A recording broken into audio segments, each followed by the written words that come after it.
Thank you, Mr. Chairman, very much. I would like to introduce my intern this year that I'll have. Her name is Madison Vaught. She is from McLeod, and she is a junior at K-State studying ag and pre-law, correct? Yeah, so at least I know that much so far. But she'll be here, keeping me in line in the session. So thank you, Mr. Chairman. I'm very proud of you. How many representatives did you have to go through to find something?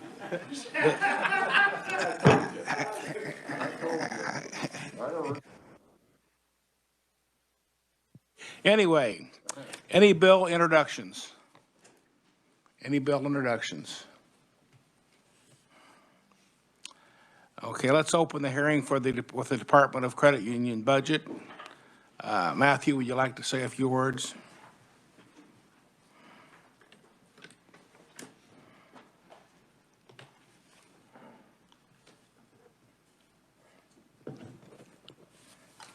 Thank you, Mr. Chair, members of the committee. My name is Matthew Moore. I'm a fiscal analyst with Legislative Research Department.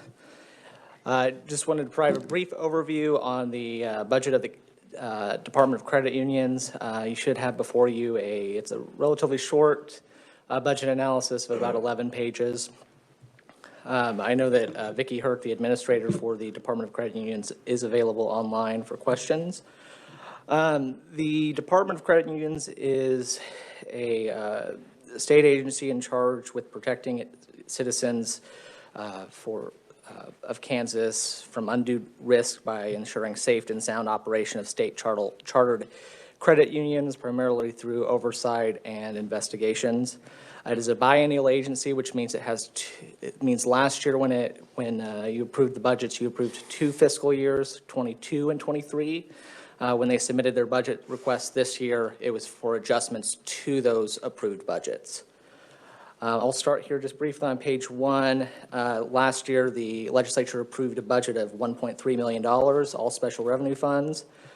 Going over to page 2, really the only note for the agency's request, it was the exact same amount, no overall increase or decrease, just a few shifts in categories of expenditures. For instance, they had a part-time employee that shifted from being an employee to an independent contractor. So those sort of expenditures associated with that individual moved from being salary and wages to contractual services. Additionally, there were just some shifts in capital outlay. Those are going to be those long-term items like computers, furniture.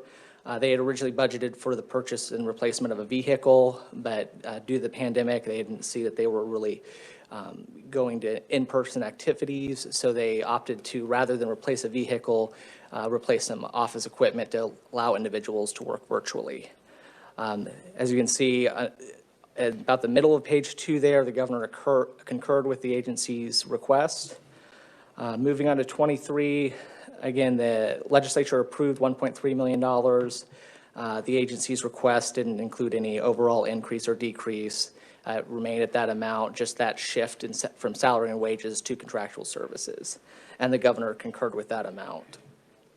Page 3 just provides a little bit overview of the categories of expenditures, salary and wages, contractual services, and you can see sort of a outline of the past 10 years of history for the credit union fee fund, which is its operating account.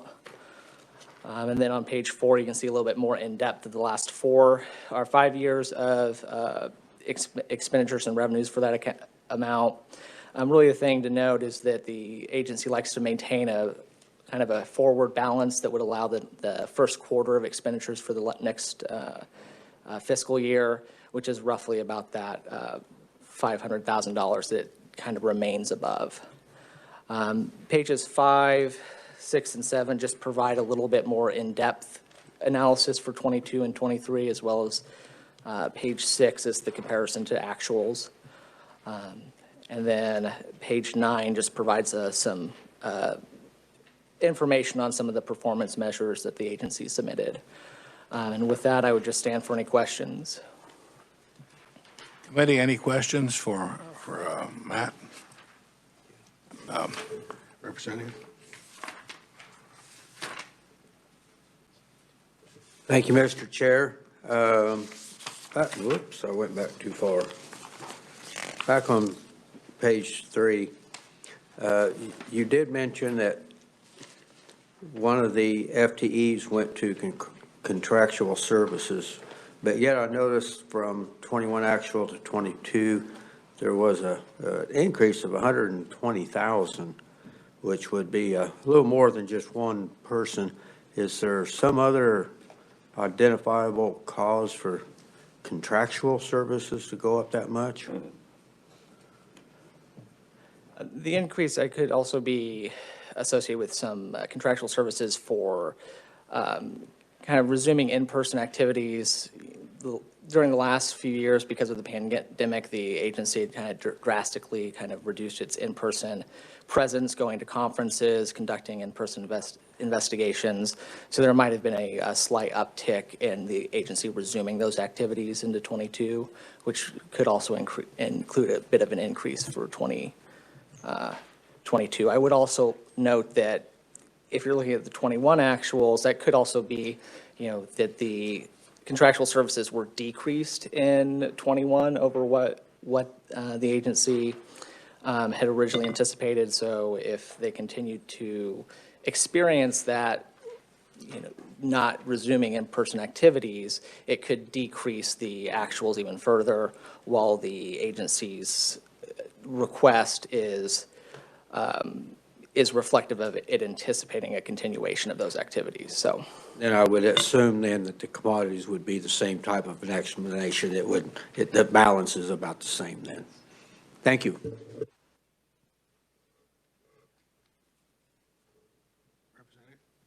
Thank you, Mr. Chairman. Thank you for your presentation. Do you anticipate more and more of this agency going remote? I would defer that to the agency to maybe elaborate a little bit more. I know that prior to the pandemic, there was a lot of remote activity on the behalf of the agency, even before they did the pandemic, and that sort of caused them to go further. But I think I would defer to the agency more of what their operations are in the future. We heard from the online mortgage brokers this morning, and boy, I think they've just, those employees are not coming back to the office. They've made it pretty clear they're gonna work remotely. So certainly a change, and certainly changes the dynamics of all the expenses in the department. So thank you, Mr. Chairman. I could answer that question if you Thank you, Mr. Chair. Thank you, Matthew. So do you have somewhere in your hands the actual contractual for 2020?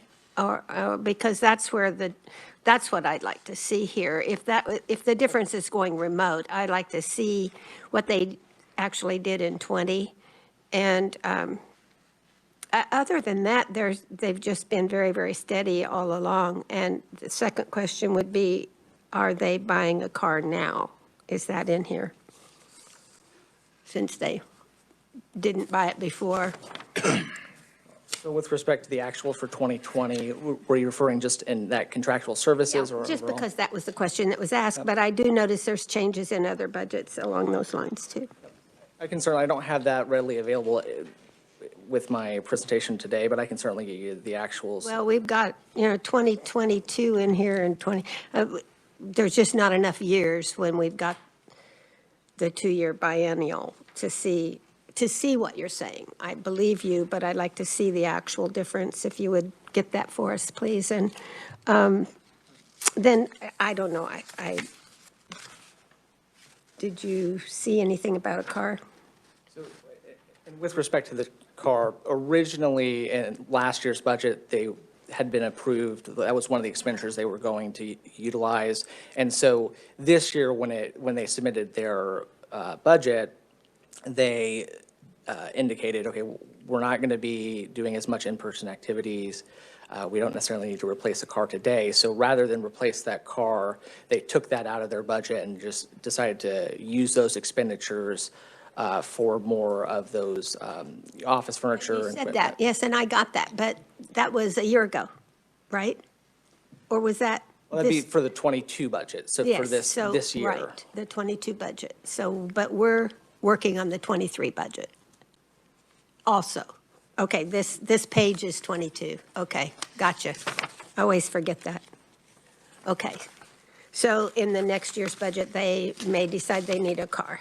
And I believe if you look on page 2, that last paragraph in their 23, I think I indicate the same shifts in capital outlay expenditures occur in 22 as they did in 23. So again, the view of perhaps this year we're not going to be, originally when they had their approved budget last year, they had included that line item for a vehicle and made those same shifts in 23 as they did in 22. Yes or no? Is there a car in this? I do not believe so. As I indicated there on page 3, those same shifts that they made, including switching that individual to a contractual service. What you meant by same shift, because they could shift back, that's what I was wondering. Okay, thank you. Thank you, Mr. Chair.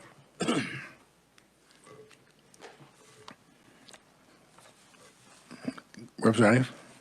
Thank you, Mr. Chairman. I'm looking at figure 6 on page 4, and I have a curiosity where this is a fee-funded agency.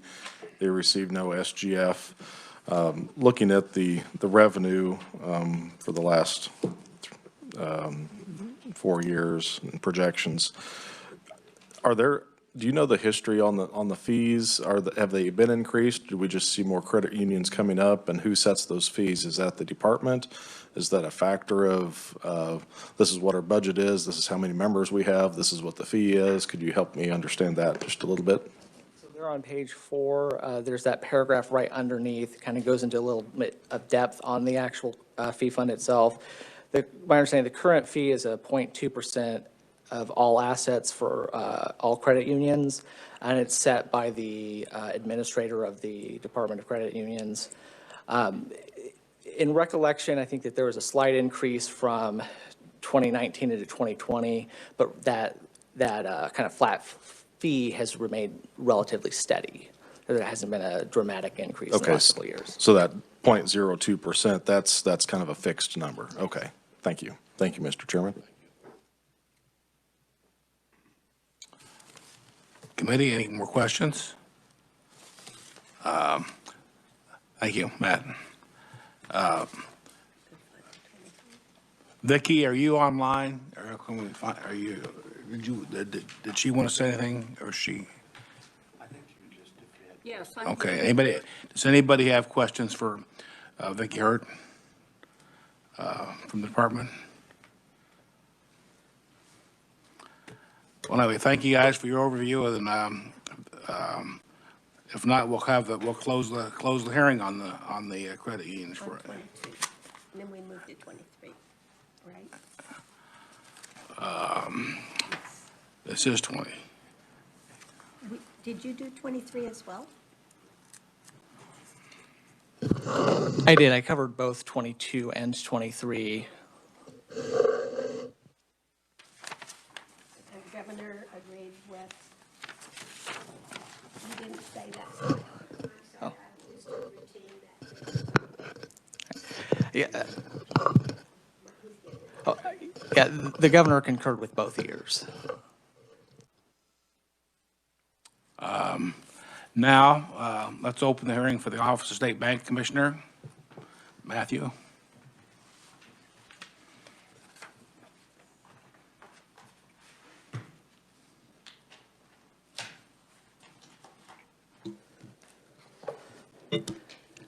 So again, before you should have a copy of my budget analysis for the Office of the State Bank Commissioner. Presenting after me would be Barb Albright, Director of Finance and Administration for the Office of the State Bank Commissioner. My understanding is David Herndon, the State Bank Commissioner, is also available virtually for questions. I'll begin on page 1. The Office of the State Bank Commissioner is very similar to the Department of Credit Unions, where it provides sort of oversight of the state financial institutions through state chartered banks. It's generally divided into 2 divisions. the Bank and Trust Division, which oversees those state chartered banks and trust organizations, and then the Consumer and Mortgage Lending Division, which oversees mortgage and consumer credit lenders. I will note that there's a 9-member state banking board that provides some advisory capacity to the banking division as well. Just like the Department of Credit Unions, the State Bank Commissioner is a biennial agency, so we're making adjustments to the approved budgets from last year. There on page 1, you can see that the legislature approved a budget of $12.2 million, all from special revenue funds. Moving on to page 2, the agency requested a revised estimate of approximately $2 million, which is a decrease of $150,000. That's due to primarily a few things. The first that I'd like to touch on are sort of staff retirement and resignations. The agency they experienced several retirements and then several resignation of individuals that had been there for quite some time. So when those individuals left, they were replaced with new hires at lower salaries. So there was a decrease in salary and wages kind of associated with that. Additionally, there are some decreases in travel-related expenditures. Again, as the pandemic continues, they originally were doing things in person, such as going to trainings and conferences. A lot of their investigations and examinations were done in person, and as the pandemic started and kind of continued, they shifted that into a virtual settings. And so there are some decreases associated with those. Offsetting those decreases are 2 supplemental requests. The first of which might sound very familiar, is an increase in the per diem rate for board members. The last 2 years, they have requested that. The per diem rate set at $35 per day of actual attendance by statute. And for the last 3 years, the office has requested to increase that to $150 per day. A little more detail on that can be found on page 14. There's a gray box just kind of discussing board member per diem compensation rates, just for a little bit of background in case you were interested. The second supplemental request was sort of some money for staff merit-based increases. So traditionally, the agency looks to provide salary increases to its employees through a merit-based system based off of performance reviews. And so this year, they requested some funds to provide those merit-based increases. There on page 2, you can see that the governor recommends a total of $11.9 million, all from special revenue funds, which is a decrease of about $162,000, and that is due to the governor not recommending the 2 supplemental requests. So the governor does not include those board member increases or the salary increases for 22. And with that, Mr. Chair, I would stop if there are any questions for 22. Thank you, Mr. Chairman. So on the board member compensation at $35 a day, we've discussed that every year, and it was terrible previously, and it continues to be terrible. What's the industry standard? I am not sure what the industry standard is. I know in the past, they've testified that it is significantly higher than what is set by statute. But in terms of what the actual industry standard, I don't have that figure right in front of me. Well, I've served on those bank boards before, and $35 wouldn't buy our coffee. So hopefully we can address that. Thank you.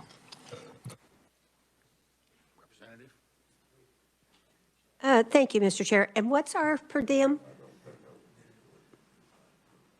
Our per diem is it 89 or I don't know which one's salary, which one's per diem? I believe the actual per diem rate for legislature is about the 86 that you receive per day. Okay. Well, and we have a lot of other boards, you know, that do the same thing. I served on a board and I came to lots and lots of meetings, and I don't know, I probably got $35 a day. It was in the 90s, so probably 35, 0. What? I'm, well, yeah. But, so what would other board members in other agencies get for coming to, say, the Spark Committee and those people that are, you don't have to name that, but I'm just saying, we've got a lot of citizens do a lot of good things for Kansas, and I think we need to be fair, and I supported that increase last year, but then I realized that maybe other boards need to be adjusted as well, and that may be the problem for the governor. Generally, Mr. Chair, members of the committee, the board rate for most boards across the state is $35. There are a few select boards. I know the Racing and Gaming Commission, Capers, the Board of Regents, the State Lottery do receive higher amounts, and that's roughly about that $86, $88 per day that the legislature receives. So in general, those boards that receive a different amount in the statute that sort of sets what that board member shall receive compensation, there's some sort of provision that says in accordance with X statute, they shall receive what members of the legislature receive, or that the governor shall determine, and it's roughly about that $86, $88. For that information, and I think they need an adjustment, but perhaps it'd be more palatable if we made it equal to gaming and some of the other commissions' amount, because they do have a lot of responsibility, and this fiduciary responsibility is a big one, but, you know, why would they get double what everybody else gets for that? And I think at least we should ask for a review of the boards so that we'd have a better decision for another time, or by omnibus or something. Thank you, Mr. Chair. So did you want to ask for? No, I think maybe somebody else might want to discuss right now. Okay. Representative? Thank you, Mr. Chairman. Well, I don't, Representative Carlin, I think this came up last year and it came up the year before. And last year, I thought, correct me if I'm wrong, I thought we had asked for additional information or to look at all the boards and their pricing structures. And I thought at one point in time that we had asked for maybe not an interim, but a study to look at where boards and what they're paid today versus going forward. I don't know whatever happened to that recommendation, but it would seem to me it's something that we really need to look at. Someone needs to look at, because $35 is just way too low. So it is embarrassing. So I don't know, Mr. Chairman, when we maybe work this budget, we can deal with it. One question I might have, I'm trying to determine what the average FTE makes. Is it about, if you do the math, is it about 89,000? I would have to, Well, just tell me, or if you know, just tell me what it might be. I don't have an exact average of what the average FTE makes. I can defer that to the agency, or I can see if I can find out what that is and get back with you on it. Because I'm trying to see what a percent means to them in an increase. So is that something Barb might know? You want me to answer now? Yeah, I'll just answer now. I guess my question to you Go is. to the mic, though. Okay. Hi, I'm Barb Albright, for those that don't know me. I guess my question would be, when you say the average FTE, just in the agency itself, so we have examiners, and I can tell you the examiners, they have a pay band, and it is starting at about 48,000 and can go up to 75,000 a year, depending on your experience. And that's the majority of our staff is examiner staff. So, and then there's some that make lower than that, some that make more, if that helps. Representative? Thank you. Just might ask as well, on the commissioners, are they paid mileage on top of this per diem And of course, we're doing a lot by remote, but The board members? yes, Yes, they get mileage okay. And as well. And hotel if lunch- needed for the ones that come from, not So, lunch. okay, a good report should include some of that information as well, and I'd like to see that. So, thank So you. Barb, just to clarify, what I was asking you was just FTEs. Yeah. And she's talking about board members, correct? I am. Correct. That's true. Yes, and I think I got those answered correctly. Just real quick, Mr. Chairman, what is, I see the recommendation or the discussion on page 14 about board rates, compensation rates. In your supplemental request, what were you increasing the board? What was your recommendation? Was it the 88.66 per day? Or what was the request on increasing the board members per diem? Our original request was 150. Oh, yeah, 150, okay. You did And then mention there's that. been some ranges thrown around, as you said, in the last 2 years that we've had this discussion. Thank you, I'm sorry, yeah, I missed Okay. it. Matt, go ahead. And I would like to say, I do have a memo that I had written just in general on board member compensation that might answer some of those questions in terms of the mileage and subsistence allowance that board members might receive, and I'd be more than happy to share that. But that might elaborate a little bit more as to what an actual board member might receive. I can certainly provide that to the committee if you'd like. Unless there are further questions on 22, I can move to 23 there on page 3. The agency had been approved for $12.7 million last year.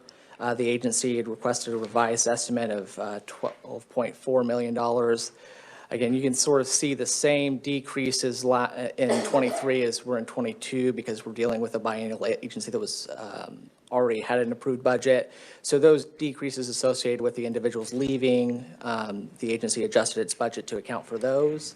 And then offsetting those decreases are also the supplementals requested for board member per diem increases and staff salary increases. You can see there at the middle of page 3 that the governor recommended $12.2 million, which again is decreased by about $160,000 due primarily to the governor not including those 2 supplemental requests. And with that, I can stand for questions on 23, or I can continue on. Committee, any questions before he moves on? I would just note on page 4, you have the breakdown of categories of expenditures there at the top, figure 4. Then figure 5 and 6 are kind of a 10-year history of the bank commissioner fee fund. The figure on 4 is more specifically geared towards the banking division, so you can kind of see the expenditures for that division, as well as on page 5, figure 6 is sort of, what's being used to in expenditures for the consumer credit. Page 5 provides that sort of in-depth look at what the last 5 years or 5 years of the bank commissioner fee fund. And then page 6 just provides a sort of a list of the sort of assessment rates for banks, trusts, and then some of the license fees for the consumer mortgage. I would note, I think that really the only shifts in the fees for the bank and trust assessments were sort of the combination of some of the higher level categories. So in previous years, you'd see there's the 3 categories: less than 50,000, assets between 50,000 and $1 million, and assets greater than 1 million. In previous years, there might have been several more categories, and they've kind of combined those into one. The remainder is on page 7, 9, and 10 are just a little bit more in depth in that 22 analysis than the comparisons to actuals are on page 9. And then a little bit more depth on 23 is on page 10 and 11. And the remainder of the analysis is just more in depth on the supplementals and enhancements, and then kind of a little bit more detail on the program level. And so with that, I would stand for any questions. Committee, any questions for Matt? Go ahead. I was curious, thank you, Matthew. So where do we find how many banks are examined and how many were defaulted and how many were fined and where do we, is that all scattered through here? So I would note on page 18, you would find the Bank and Trust Regulation Program. And then, so that's where you would find some of those performance measures of sort of what the costs of examinations are, how many banks exams are conducted, how many banks are in the state. So that information is on page 18. Okay, thank before it you. transfers into 19. Thank you very much. Committee? Good job, Matt. Next, Barb, we'll let you straighten these guys out. Thank you, Matthew. Good afternoon. As I said, my name is Barb Albright, and I am the Director of Finance and Administration with the Bank Commissioner's Office. Commissioner Herndon is online today, I believe, to answer any questions that I may not be able to answer. So I won't go into the agency overview since Matthew did such a great job, but I would like to add one of the new areas we've been tasked with regulating is the technology-enabled fiduciary financial institution, so otherwise known as the TIFI. It kind of goes all over the place. So that was something that Legislature approved a new law last year, and so that is definitely a work in progress for us, and it's a new learning path for us as well, but that is something new to this year. So I did want to make sure you guys were aware that we are tasked with regulating that as well. One of the other things I'd like to point out is we do not receive any state general funds. All of our funds are fee funded, and we remit $100,000 to the state general fund every year. So the other things I have today really are just highlights and comments of things going on in the agency. So I'll start with examinations. As the complexity of exams has increased, there is a need for a different skill set. And the challenge we're facing is competitive wages and retaining high performers. And I know you guys have probably heard this a lot. I've listened to some testimony, and no, we're not the only agency. Excuse me. There is a pattern that we get the examiners in, we get them trained, they stay 3 to 5 years, and then they go to private industry, they go to FDIC, federal regulator. We lose them to various other agencies and or institutions. So this is true for our financial examiners as well as our IT examiners. So in 2019, we recognized that we needed to reallocate some of our current positions from financial examiners solely to having an IT background. This was due to the cybersecurity concerns and information technology complexities. So we needed people that have a little bit of an IT background to go into these institutions and help regulate. We currently have 6 people that are dedicated to considered IT examiners, and they can regulate consumer mortgage lending, banking, across our whole agency. And we have 6 of them, but 2 of them are open, and we are struggling to even get applications right now. So as you know, bank assets increase, even though bank institutions have decreased, our assets are increasing, complexity continues, cybersecurity continues. These are all challenges we're facing. One of the things we have done is implemented a hybrid examination model for both, or really all of our examinations. The pandemic, we learned that we could remote do examinations, but we do recognize it's important to still be on site. So we developed a hybrid model that allows us to do both. Since some examiners is part of the time, they might go back in at the end. We might go in just for exit interviews, whatever that model needs to look like for who we're regulating at that time. So obviously, if there's a concern with a bank, with an institution, we will be on site the entire time. So that's one of the new things we've kind of implemented. Along with that, our field offices, and I think Representative Baker mentioned this earlier, One of the things we had done pre-pandemic was work with D of A to develop a remote office policy. So our examiners, they could be in an institution or a bank for 2 to 3 weeks, a month, but we had offices. So we had already started down this path, and then COVID happened, and we really realized we can do remote. So we have downsized Lenexa and Wichita offices. It's cost savings for us, using it as a benefit to employees that do want to work remote, try to entice them when we can't always pay. So this was an option that we felt was good for everyone. What they, still gives them a place to collaborate. We still have sites. They can come in, they can collaborate on an exam, but they don't have to be in the office every single day. So that has been a win for us, for sure. So bank assessments, I did want to bring up, Matthew had mentioned reduced training, travel, expenses. 20 and 21, we did not collect full assessments from the banks. We didn't need the funds because we couldn't travel, we couldn't go to training. So we felt it was important to be responsible, and we basically chose not to collect the full amount, which was about $900,000 each year. And just when we took that last assessment, we reduced it because we take it in 3 different increments across the year.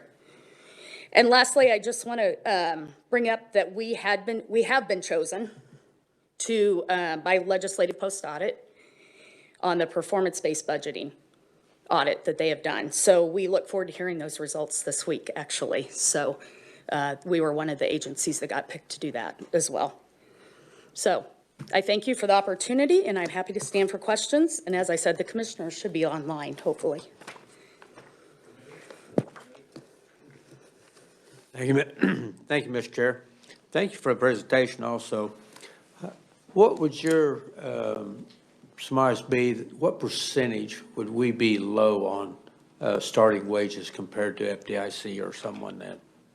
I don't have the exact dollar amount. I'm not sure if the commissioner does, but it's certainly something we can get if he does not. I do have it. Excuse me. Barb, I do have that general information for comparisons. Can you hear me?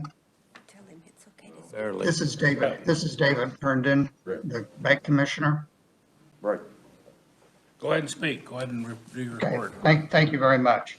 The Conference of State Bank Supervisors, which is a national trade association, does periodic salary comparisons, and I have the 2021 salary available, and Kansas is regrettably on the low end of that. I don't have it by state. I have it by regions. The region that we are in has a geographic footprint in the middle of the country from Mexico to Canada. So it's right up the middle. Bank examiner at the federal mean for bank examiners in that region is $105,000 annually. Our district state mean is $77,000. You heard Barb say earlier the pay range for our examiners. So you could compare that against the 77 for the state level and the 105 for the federal agencies. So we are at the low end of the state and of the clearly the low end of the federal examiners.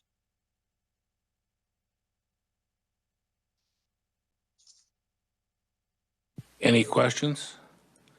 While I have, if you're still there, it would be nice to kind of see have a printout of state by state, whatever, if you could get it. I can provide that. Yep, just shoot it to the committee. Thank you. Thank you. Any questions for David or Barb?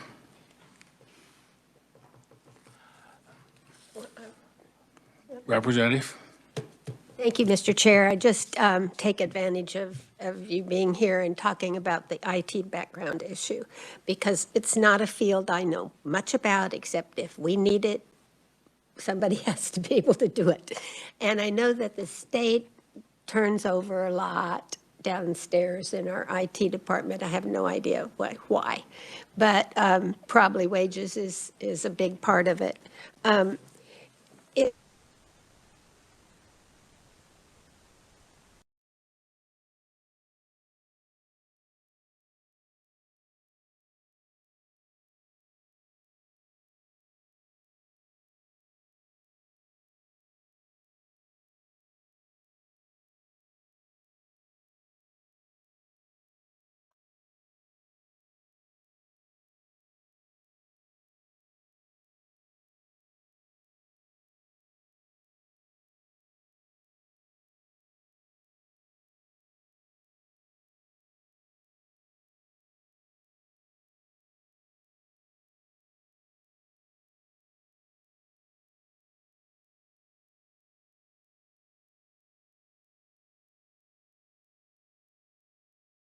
We've lost our IT feed. Can you all hear us? John, can you hear and see? Yeah, I can hear everybody and I can see, and you can see me, but I can't see a picture. And I'm the same way. I can hear, but I cannot see. This is Dave Herndon. Can't see or hear. Ironically, Sydney was talking about IT and everything went out. They need to hear put me more now? money. Can you hear me now?